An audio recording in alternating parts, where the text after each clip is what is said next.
ఇక్కడ చూడండి, I went to school yesterday అంటే నేను నిన్న స్కూల్కు వెళ్ళాను.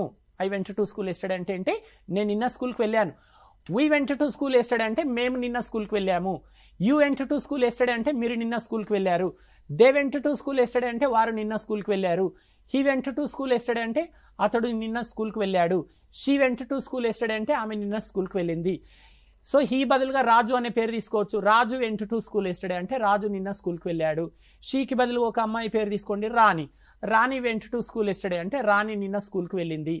ఇలా గతంలో చేసిన పనులు, కేవలం నిన్న చేసిన పనులే కాకుండా మీరు లాస్ట్ వీక్ ఒక పని చేశారనుకోండి, దాన్ని ఇంగ్లీష్లో చెప్పాలంటే కూడా ఇదే సూత్రం. అంటే మీరు పోయిన వారం చేసిన పనులు. ఫర్ ఎగ్జాంపుల్, మీరు పోయిన వారము ఒక సినిమా చూశారనుకోండి. నేను లాస్ట్ వీక్ ఒక సినిమా చూశాను. పాస్ట్ కదండి, నేను అంటే ఏం తీసుకోవాలి, ఐ. చూశాను కాబట్టి watch becomes watched. I watched a movie last week. EW అంటే ఏంటి, extra words. Subject verb second form, EW అంటే ఎక్స్ట్రా వర్డ్స్.